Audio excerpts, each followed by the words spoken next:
Girls, students, now we are with a very important and new topic to you all, and ये topic है radiation pollution, and we are doing in detail about the radiations, what kind of things we have, what is radioactivity, what are radionuclides और applications क्या हैं, and आखिरी में हम conclusion में करेंगे.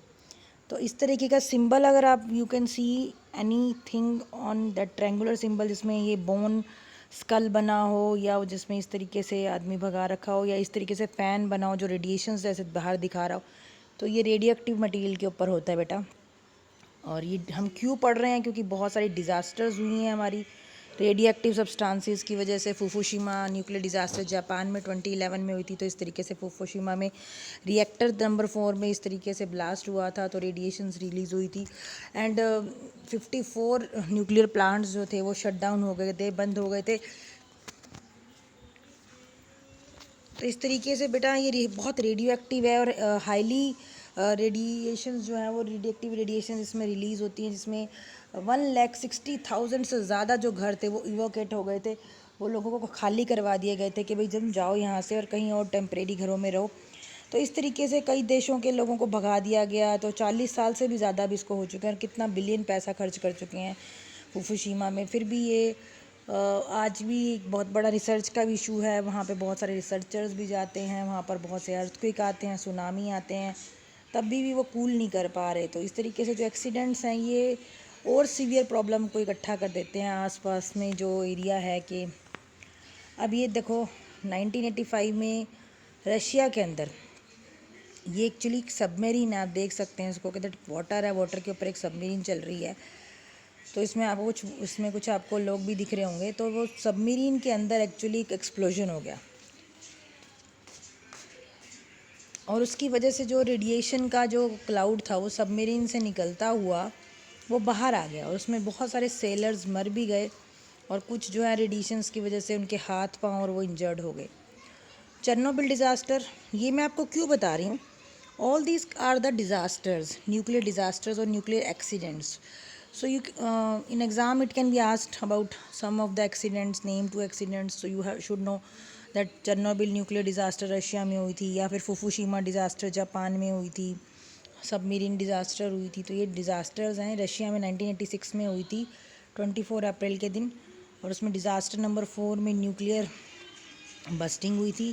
एंड रेडिएट एक्टिव फॉलआउट्स की वजह से बेलारूस, यूक्रेन और रशिया के आसपास के 3,50,000 लोगों को वहाँ से फोर्सिबली रिमूव कर दिया गया था. उनके घर, उनकी प्रॉपर्टी सब कुछ ख़त्म हो गई. तो एक तरह से मतलब बहुत प्रॉब्लमेटिक रहता है. इसमें रिहेबिलिटेशन है, कैंसर हो जाता है वहाँ के लोगों को, they are not able to survive, genetic changes हो जाते हैं. यानी कि उन लोगों को मतलब जो वहाँ पे रह रहे हैं लोगों को, उनको मतलब उनकी डीएनए तक चेंज हो जाते हैं, तो जिसकी वजह से वो बहुत हार्मफुल इफ़ेक्ट कोज करते हैं. तो आपसे ही पूछा जा सकता है कि कब हुआ था, तो आप बताएंगे अप्रैल 26, 1986 में हुआ था. और ये मतलब बहुत ज़्यादा हिरोशिमा के बाद बहुत ज़्यादा इफ़ेक्टिव था. इस तरीके से इसमें न्यूक्लियर रेडिएशंस का गुबार मशरूम की तरह बाहर आया था ना, जैसे ही नागासाकी और हिरोशिमा पर 1945 में जब सेकेंड वर्ल्ड वॉर के दौरान एटॉमिक बम गिराया गया था, उस टाइम पे हुई थी. एक तरीके से दूर से देखा जा सकता था कि वहाँ पे कुछ हुआ है. वैसे ही कॉन्टिनेंट लेवल पे भी हम देख सकते थे कि भी हाँ इतना हिरोशिमा में या नागासाकी में कि भी कितने, अगर हम कितने बम भी गिरा देते ना, तो उससे भी ज़्यादा मतलब 15 किलो टन के अगर बम गिरा देते उससे भी ज़्यादा एनर्जी निकली. तो इस तरीके से ये जो न्यूक्लियर डिज़ास्टर्स हैं ये बहुत हार्मफुल हैं. इसमें न्यूक्लियर वेपन वही होता है जो वहाँ पे सबस्ट्रेट होता है जो हम जिसको यूज़ करते हैं. न्यूक्लियर डिज़ास्टर में होता क्या है कि किसी न्यूक्लियर रिएक्टर से हम इलेक्ट्रिसिटी जनरेट करते हैं बेटा, तो वहाँ पर नेग्लिजेंस की वजह से एक्सीडेंट हो जाते हैं. वहाँ पर नेग्लिजेंस की वजह से जो आसपास के लोग हैं वो लोगों को वहाँ से छोड़ के जाना पड़ता है, उनकी बिल्डिंग्स ख़राब हो जाती हैं या मतलब वहाँ जेनेटिक चेंजेस हो जाते हैं. Now question is that what is radioactivity? Very much important question. And may some of you know about also that कि रेडियो एक्टिविटी क्या है. Radio means decay. बेसिकली जो रेडियो न्यूक्लियोइड्स होते हैं उसमें क्या होता है कि there is a decay of nucleus. Nucleus क्या होता है? हैवी न्यूक्लियस होता है, यूरेनियम, प्लूटोनियम और बहुत सारे हैवी मेटल्स के अंदर, उन न्यूक्लियस के अंदर कैपेबिलिटी होती है कि that they produce energy, they emit some kind of radiation, और वो एनर्जी जो रेडिएशन की फॉर्म में निकलती है, अल्फ़ा बीटा गामा की फॉर्म में निकलती है, तो वो हमारे साथ इंटरेक्ट करती है ह्यूमन बींग्स के टिश्यू के साथ या मटेरियल के साथ या प्लांट्स के साथ, तो वो उसे ग्रो करने नहीं देती। तो इस तरह की जो एनर्जी हमारी एयर में आ जाती है, एनवायरनमेंट में आ जाती है, वो आयनाइजिंग एनवायरनमेंट क्रिएट कर देती है, और उसकी वजह से हमारी अर्थ के ऊपर कुछ भी ऐसा नहीं रहता जो मतलब वो रेडिएशन अपने आप सब चीज़ों के साथ रिएक्ट करती जाती है हमारे बॉडी के डिफरेंट टिश्यूज़ के साथ। तो मैडम क्यूरी, मैरी क्यूरी और एंटोनियो हेनरी बैकवेल, ये दोनों ने रेडियो एक्टिविटी डिस्कवर की थी। और रेडियो एक्टिव एलिमेंट्स क्या होते हैं कि इनके न्यूक्लियस हैवी होते हैं, जैसे मैंने आपको यूरेनियम का नाम बताया, या फिर प्लूटोनियम है, या फिर थोरियम है। तो ये अनस्टेबल है, इनके पास बहुत सारी एक्सेसिव एनर्जी है, ये अपने ग्राउंड स्टेट में जाना चाहते हैं तो ये एनर्जी को रिलीज़ करते रहते हैं ताकि इनकी एनर्जी कम हो जाए। अब मेन इंपॉर्टेंट चीज़ है, ये स्लाइड बहुत इंपॉर्टेंट है, इसको ध्यान से देखें कि रेडिएशन कितने टाइप की होती है। रेडिएशन होती है 3 टाइप की। First is alpha radiation, alpha particles, जिसको हम अल्फ़ा पार्टिकल्स या अल्फ़ा रेडिएशन भी बोलते हैं। ये हीलियम पार्टिकल्स के बराबर होते हैं, इसमें 2 न्यूट्रॉन और 2 प्रोटॉन होते हैं। या आपने 10th तक पढ़े हुए न्यूट्रॉन प्रोटॉन तो मेरे ख्याल से सबको समझ आ जाएंगे, बीए के बच्चों को भी सबको ये इजीली अंडरस्टैंडेबल है। अल्फ़ा पार्टिकल हीलियम को बोलते हैं, helium He4O2। Then beta particles electron है बेटा, इलेक्ट्रॉन्स की ये सिंबल है इसका ई नेगेटिव, और कई बार प्लस भी लिखा होता है। और तीसरा जो होता है वो सबसे ज़्यादा energetic, that is gamma particles. Gamma particles जो होते हैं वो एक्सरेज या गामा पार्टिकल्स। तो अब एक्चुअली अल्फ़ा पार्टिकल्स जो होते हैं वो तो एक पीस ऑफ पेपर से या उसको भी पेनिट्रेट नहीं कर सकते, वहाँ से रिमूव नहीं कर सकते, पर बीटा पार्टिकल्स उसमें से रिमूव कर सकते हैं, बट वो हमारे बॉडी के बाहर नहीं जा सकते। यानी कि अगर हमारी बॉडी से इंटरेक्ट करें तो हमारी बॉडी के सरफेस पे हमारी स्किन के अंदर घुस सकते हैं, स्किन के टिश्यू को डैमेज कर सकते हैं, स्किन कार्सिनोमा कर सकते हैं। और फिर आती है गामा रेडिएशन, ये सबसे ज़्यादा फास्टेस्ट होती हैं, ये तो हर चीज़ में से निकल जाती हैं, वाटर में से, इवन कंक्रीट को भी पार कर सकती हैं। तो ये हार्मफुल रेडिएशन है गामा पार्टिकल, इनकी बहुत ज़्यादा इंटेंसिटी और स्पीड होती है। अब 3 टाइप के जो रेडिएक्टिव एमिशंस हैं, ये देखो वो क्या क्या प्रोड्यूस कर रहे हैं, एमिशंस जो हैं वो क्या प्रोड्यूस कर रहे हैं। जैसे ये अमर्शियम है, उससे न्यूक्लियम बन रहा है तो अल्फ़ा पार्टिकल रिलीज़ हो रहे हैं।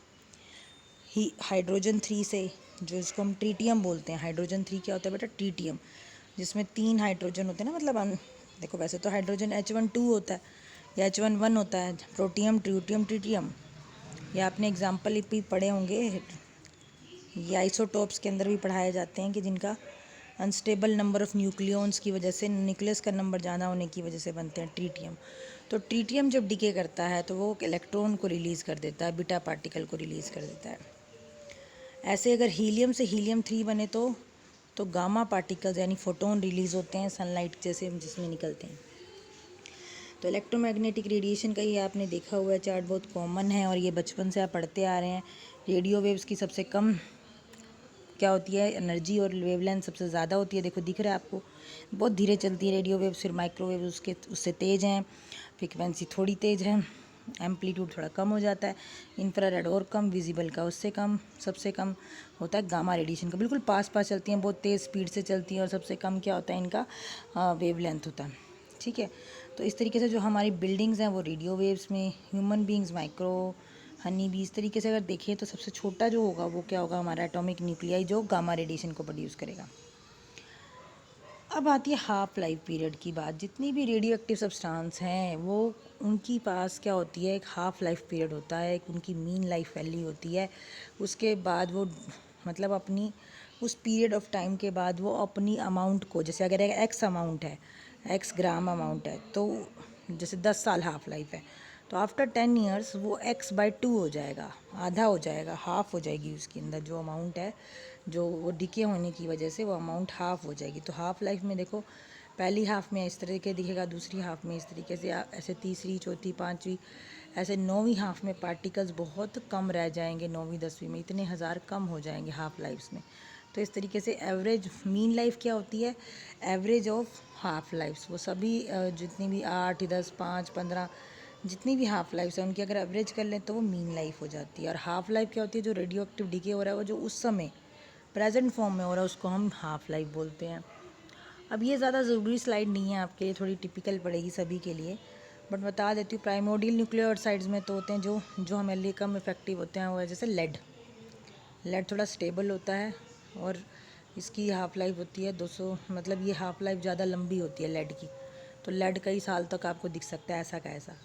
कॉस्मोजेनिक न्यूक्लियोसाइड्स में क्या होते हैं, जो हमारी अर्थ के बाहर जाने पर जब कॉस्मिक रेयर से इंटरेक्ट करते हैं तब वो लाइट प्रोड्यूस करते हैं, तब वो न्यूक्लियोइड्स प्रोड्यूस करते हैं, जैसे बेरिलियम है, कार्बन 14 है, सोडियम है या फॉस्फोरस 32 है।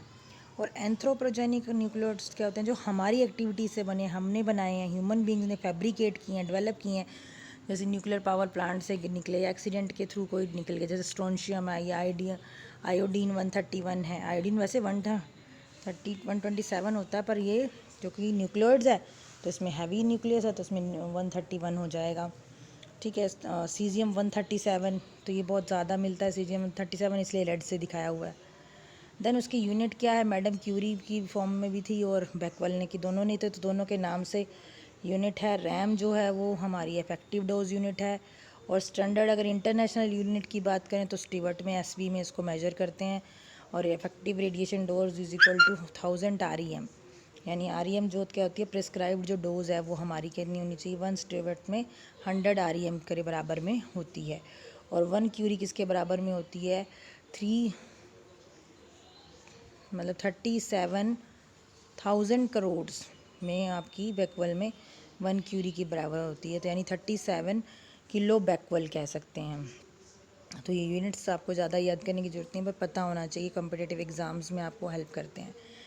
फिर हमारी रेडिएशन नेचुरल होती हैं कुछ, और बैकग्राउंड में हमें अर्थ में मिलती हैं, एटमॉस्फेयर में मिलती हैं।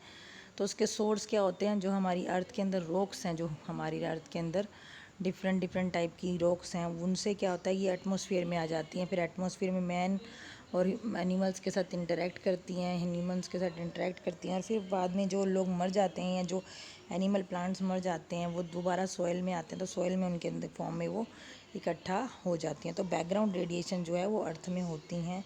आप वैसे टेस्ट कर सकते हैं, आजकल इंस्ट्रूमेंट मिलते हैं जिसमें आपको रेडिएशंस के बारे में पता लगता है कि एटमॉस्फेयर में, नेचर में बहुत सारी रेडिएशंस हैं।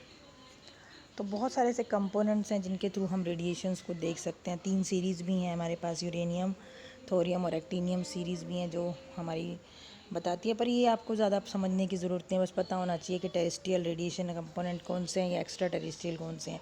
टेरेस्ट्रियल मतलब जो हमारी अर्थ के ऊपर हो रहे हैं, एक्स्ट्रा टेरेस्ट्रियल मतलब जो हमारे अर्थ से बाहर यानी कि आउटर स्पेस में हो रहे हैं। कॉस्मिक रेडिएशन जिसके साथ यूज़ हो रही है, जिसके साथ सन से आने वाली कॉस्मिक रेडिएशन इंटरेक्ट करती है, फोटोन इंटरेक्ट करते हैं और फिर वो बनती है। टेरेस्ट्रियल रेडिएशन कंपोनेंट्स के बाद आते हैं हमारे आर्टिफिशियल न्यूक्लियर्स, जिनको हम बनाते हैं, लैब में बनाते हैं। जैसे मैंने आपको बताया था कि फ्यूल साइकिल होती है, आजकल हम ये मान के चलते हैं कि न्यूक्लियर एनर्जी सबसे बेस्ट है, क्योंकि ये ज़्यादा एनर्जी कम उसमें निकालती है न्यूक्लियर फिशन रिएक्शंस के थ्रू। बट ये हार्मफुल भी है क्योंकि इसका वेस्ट बहुत जनरेट होता है और बहुत सारा न्यूक्लियर एक्सीडेंट होने के चांसेस भी रहते हैं, तो इसीलिए शॉर्ट लाइफ टाइम होने की वजह से कभी भी एक्सप्लोर कर सकते हैं, ह्यूमन बींग्स को इफेक्ट कर सकते हैं। उनमें सबसे ज़्यादा नंबर 1 पे आता है हमारा रेडोन। रेडोन को हम RNC के फॉर्म से लिखते हैं। इसके 3 आइसोटोप हैं, 222, 220 और 219। तो ये रेडोन से क्या, ये किससे बनता है, यूरेनियम से बनता है, यूरेनियम 238 से, या थोरियम से, या यूरेनियम 235 से बनता है। तो रेडोन जो है ये हाफ लाइफ पीरियड के बाद प्रोड्यूस होता है, और ये डीके का प्रोडक्ट है, टूटने के बाद बनता है यूरेनियम की रॉक्स के अंदर। जब यूरेनियम की रॉक्स टूट जाती हैं तो ये क्या बना देती हैं, लास्ट में एंड प्रोडक्ट बनाती हैं रेडोन। तो रेडोन जो है वो कैंसर क्रिएट करता है, ये हज़ार्डस है। उसके अंदर जो सबसे पहला मैंने आपको सिंबल दिखाया था वो सिंबल आता है कि ये रेडियो एक्टिव है।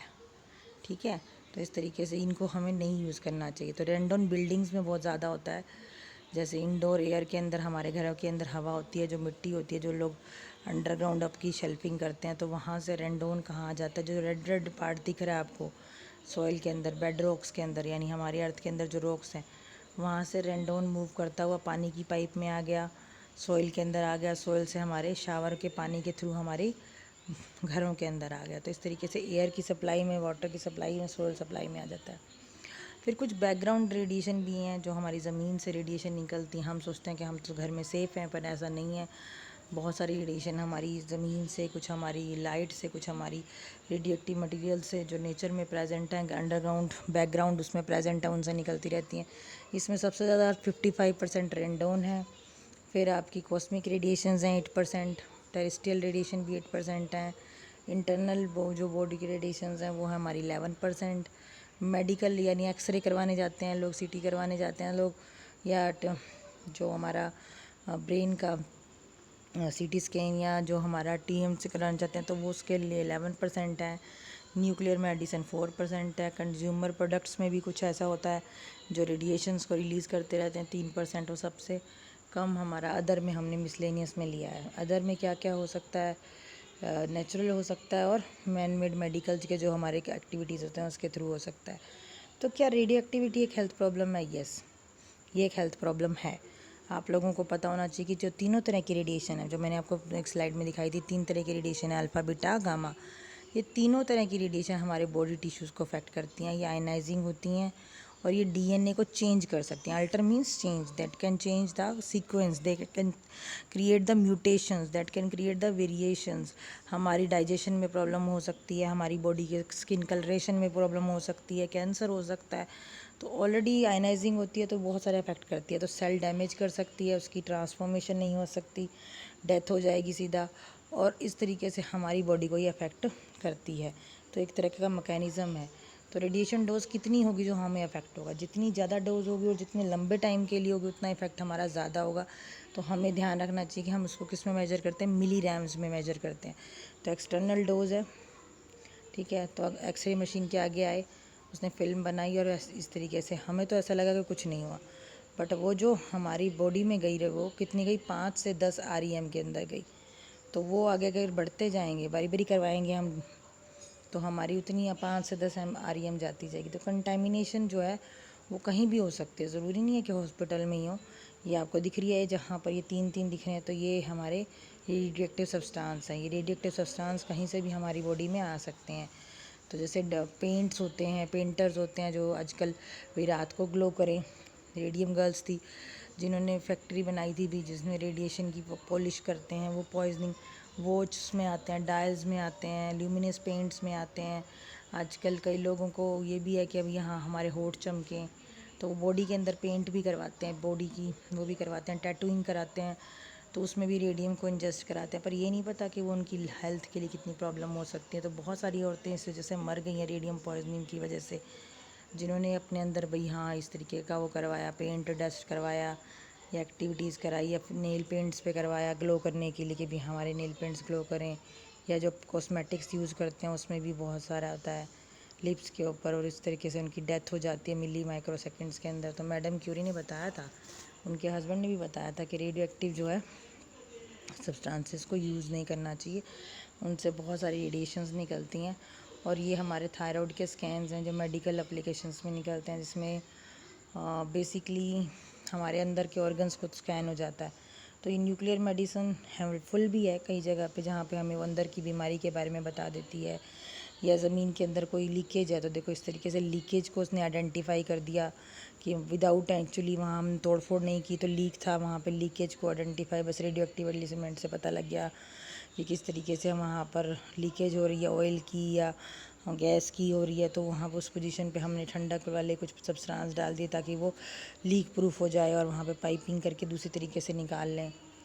थिकनेस कंट्रोल करने में हम भी यूज़ करते हैं इनको, रोलर्स बनाने के लिए एल्यूमिनियम फॉयल या कुछ करने के लिए तो बीटा मीटर्स को यूज़ करते हैं। पर ये हमारे लिए नुकसानदायक है, कंप्यूटर ओरिएंटेड तो हैं पर नुकसानदायक हैं। फिर ये बीटा डीके की फ़ोटो दिखा रही हूँ कि जैसे नाइट्रोजन है तो उसमें नाइट्रोजन के साथ न्यूट्रॉन ने रिएक्ट करके कार्बन 14 और प्रोटॉन बनाया। अब ये प्रोटॉन क्या है बेचे, ये तो हाइड्रोजन ही है ना, हाइड्रोजन। तो नाइट्रोजन से क्या बन गया बेटा, कार्बन बन गया। तो ये रेडिएशंस कौन सी रिलीज़ हुई, कॉस्मिक रेडिएशन रिलीज़ हुई। अब ये कार्बन 14 किसने लिया, ये पौधों ने लिया, एनिमल्स ने लिया, फिर ये मर गए तो ये हड्डियाँ बन गई इस तरीके से, और ये मिट्टी में चला गया, फिर मिट्टी से किस में चला गया, ये कॉइल वगैरह में चला गया। तो इस तरीके से ये डीके होता रहता है, एक साइकिल है जिसमें लिविंग टिश्यूज़ के ऊपर या डेड टिश्यूज़ के ऊपर हमारा इफ़ेक्ट पड़ता है। तो इस तरीके से मम्मी दिखा रखी है, ये देखो मम्मी को ध्यान से देखो, आप लोगों ने कभी देखी नहीं है तो। और ये मम्मी को अगर फ्रोज़न फॉर्म में ही रखना है तब कार्बन 14 करते थे, तो कार्बन 14 डाल के देखा गया कितने साल पुरानी मम्मी है ये। तो इस तरीके से हम स्पेस एक्सप्लोरेशन में भी यूज़ करते हैं इसको, जिसमें 2 डिफरेंट एलिमेंट्स या डिफरेंट सब मेटल्स को ज्वाइन करने के लिए भी इसको यूज़ करते हैं। आरटीजी टेक्निक से हम रेडियो आइसोटोप को अंदर डालते हैं ताकि पता लग सके कि कहाँ पर हमारी प्रॉब्लम हुई, कहाँ पर हॉट कोल्ड जंक्शन बना।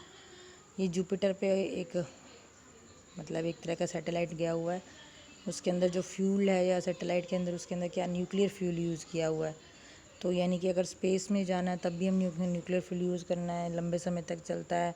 लंबी दूरी के जो प्लैनेट्स हैं उनको प्रोब्स को क्या कर सकता है, यूज़ कर सकते हैं हम। तो आरटीजी में इतना सारा 238 प्लूटोनियम का डाला हुआ है जो कि हर दिन में इतनी सारी 21 to 29 इलेक्ट्रॉन वोल्ट की इलेक्ट्रिसिटी प्रोड्यूस करता है और 5 साल तक उसमें हमें इलेक्ट्रिसिटी के लिए परेशान होने की ज़रूरत नहीं है। फिर दूसरा एक अच्छा हमारा पॉजिटिव है कि उससे हमारी इतनी बिजली बन जाती है कि जो हम वैसे बनाने लगे तो हमें बहुत सा कोयला या बहुत सारा पानी लगे। तो इस तरीके से अगर हम न्यूक्लियर का देखें तो 13.4% न्यूक्लियर पावर जो है वो हमारी इफ़ेक्टिव होती है इलेक्ट्रिसिटी के लिए।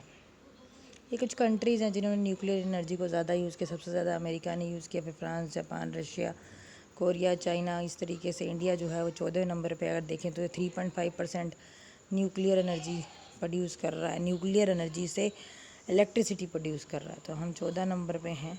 तो इस तरीके से हमारा नंबर बढ़ भी सकता है। न्यूक्लियर मेडिसिन, ये CT स्कैन की फ़ोटो है बेटा, लोग अपनी विलिंग से जाते हैं, अभी हाँ हमारी पिक्चर खींचो ग्रामा की, जैसे हमें कोई कैंसर है या थायराइड प्रॉब्लम है, कार्डिक प्रॉब्लम है या वाइट ब्लड सेल वाला कैंसर है। बोन स्कैन्स करवाते हैं पहले, एंटीरियर और पोस्टीरियर अलग अलग कराते हैं। ये मशीन्स हैं अलग अलग कैंसर को ट्रीट करने के लिए। जो कीमोथेरेपी होती है जिसमें बीम्स को पास करते हैं, जो बड़ी दर्द वाली होती हैं, सारी इसी के थ्रू होती हैं, जिसमें रेडियो एक्टिव आइसोटोप्स यूज़ करते हैं। कौन कौन से रेडियो एक्टिव आइसोटोप्स यूज़ करते हैं और वो कौन कौन सी उसमें यूज़ करते हैं। तो ये स्लाइड देखो, सबसे पहले सिलेनियम है, सिलेनियम 141। इसकी हाफ़ लाइफ पीरियड 32.5 डेज़ है, यानी लगभग 1 महीने से थोड़ा 1-2 दिन ज़्यादा। गैस्ट्रोइंटेस्टाइनल ट्रैक्ट में उसको, और हमारे हार्ट में अगर कहीं ब्लड फ्लो कर रहा है तो उसको भी आइडेंटिफाई कर लेता है। फिर है गैलियम 67, ये 78 घावर्स तक रह सकता है और ये हमारे पेट में कोई ट्यूमर हो या उसको डिटेक्ट कर लेता है पेट के अंदर, विदाउट कटिंग के हम देख सकते हैं कि कुछ प्रॉब्लम है। देन है गैलियम 68, ये भी 68 मिनट्स तक रहता है और ये पेनक्रेटिक कैंसर को डिटेक्ट करता है। देन फॉस्फोरस 32 4.3 डेज़ के लिए रहता है। ये ल्यूकीमिया जो हमारा वाइट कैंसर होता है, ब्लड कैंसर होता है, उसको आइडेंटिफाई करता है। रेड ब्लड सेल्स ज़्यादा हो जाते हैं कई लोगों को कम हो जाते हैं, इसलिए उनको डोनेट भी करने पड़ते हैं। पेनक्रेटिक कैंसर को भी में भी है, उसको हेल्प करता है। देन आयोडीन 127 125 ब्रेन कैंसर में, ब्रेन जिनकी डैमरेज हो जाती है, हीमोरेज हो जाता है, ब्रेन कैंसर हो जाता है।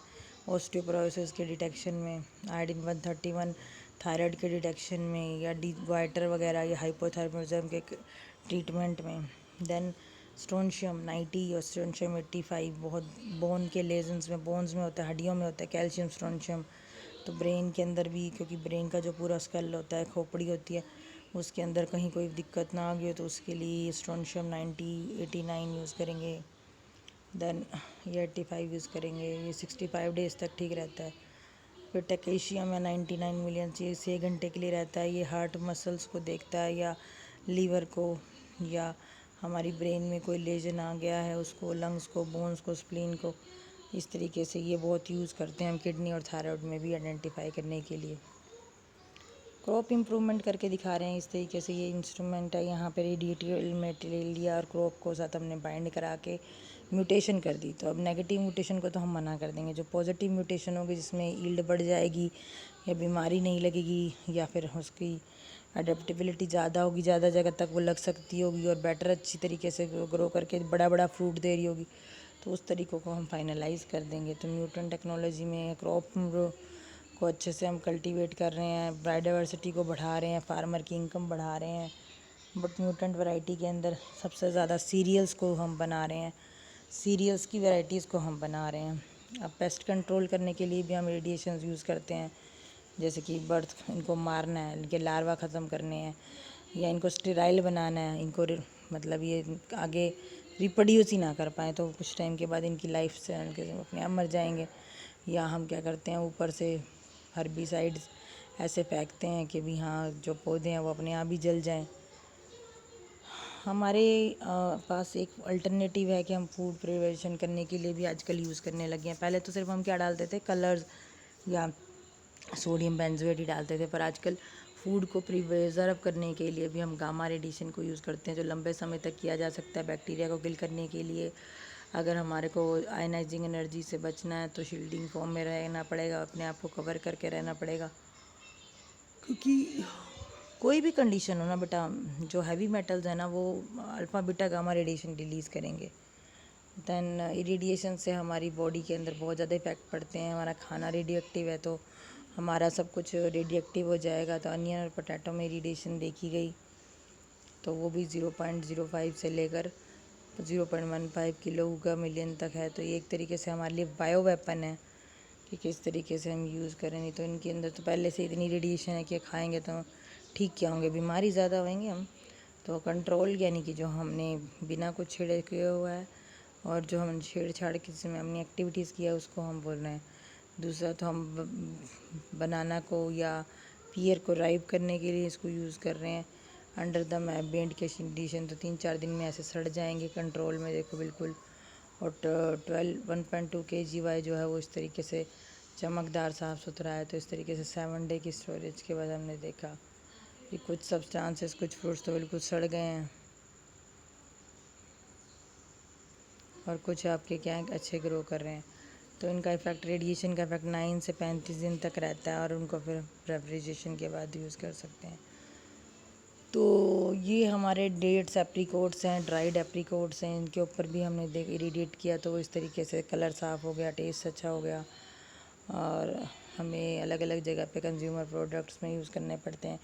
डेंचर, दांत साफ़ करने के लिए, उनको शाइन करने के लिए या उनकी कंसंट्रेशन को बढ़ाने के लिए यूज़ करते हैं। फिर रेडियो एक्टिव इंस्ट्रूमेंट्स हैं जैसे मशीन्स हैं या हमारे जो बालर्स हैं, ये सब जगह यूज़ करने पड़ रहे हैं, ठीक है। और ये परमिसिबल लिमिट 100 रैम से ज़्यादा नहीं होनी चाहिए। और अगर आप कहीं बाहर काम करते हैं किसी इंडस्ट्री में तो 5000 रैम से ज़्यादा नहीं होनी चाहिए। This is all about my lecture. और कोई डाउट्स होंगे तो आप मुझे ज़रूर इसमें